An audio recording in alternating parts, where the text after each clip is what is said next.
Hello everyone, right, another session where today we are going to look at Elizabeth and her involvement in the Netherlands. Okay, so we've got here Elizabeth and the Dutch Revolt. Remember the hint, the Dutch live in the Netherlands. So if the question asks about Dutch people, it's talking about the Netherlands and vice versa. So let's start off with the basics in terms of the background. King Philip of Spain, who we already know from our studies, he controls the Netherlands. Okay, so Spain has a huge empire, and part of that empire is the Netherlands. Now, that causes a lot of problems for Elizabeth because England needs to trade with the Netherlands. Wool is a massive export of England at the time. It's one of its biggest money earners, and it needs to be able to trade with the Netherlands. Okay, it needs to be able to use the ports in the Netherlands as well to distribute its goods across Europe. So that becomes a problem because in 1566 the Dutch, so the people of the Netherlands, revolt against the Spanish. Okay, now that's for a number of reasons. They don't like the fact that Philip is from Spain and he's controlling the Netherlands. He's making changes to their church, to their government, and also he's brought over this nasty group of people called the Spanish Inquisition who are going around kind of torturing and interrogating people. Now those things bring together both Protestants and Catholics in the Netherlands against the Spanish, and that's where we have the Dutch Revolt in 1566. So what does Philip do? Okay, the people of the Netherlands are revolting against him. He's this powerful leader. He's got this empire he needs to protect. So he sends over the Duke of Alba in 1568 with a force, I think it was around about 10,000 men that he takes over. And he crushes the rebellion within the Netherlands. Things get a bit tougher then in the Netherlands for the people that are there because Philip wants to tighten his grip and his control. Now, Elizabeth is really unsure of what to do, okay, about what's happening in the Netherlands. On the one hand, she doesn't want to be seen as this inspirational figurehead for Protestants because she doesn't want to become a target of Catholic countries like Spain and France. But also, the Duke of Alba now has 10,000 men in the Netherlands. It's just on the doorstep of England, and she's worried that he might invade.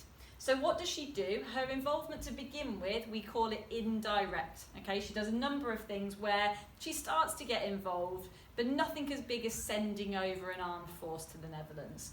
What she does is she gives the sea beggars shelter. The sea beggars were individuals from the Netherlands, rebels, who went out of the sea and they basically attacked Spanish ships. She allowed these sea beggars to take refuge at English ports. And she also stole money off the Spanish. So the Spanish were being loaned money by the Italians.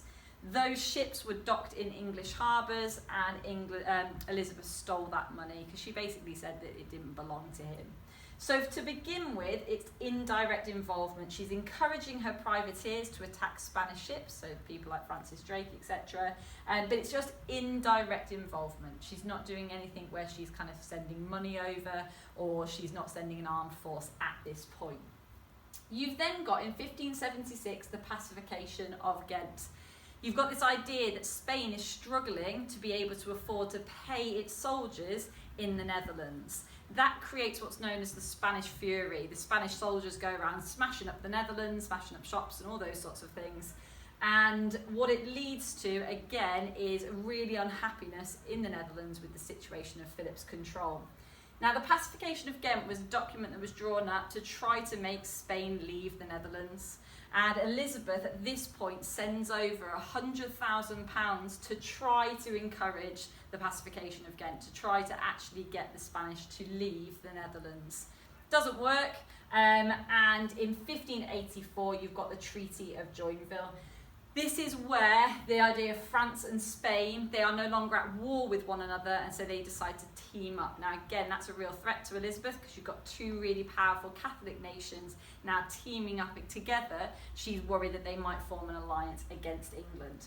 This results in more direct involvement. So these bottom two here lead on to much more direct involvement. You've got the Treaty of Nonsuch in 1585. This is where she sends an armed force under Robert Dudley over to the Netherlands. This now technically puts England and Spain at war with one another. Okay?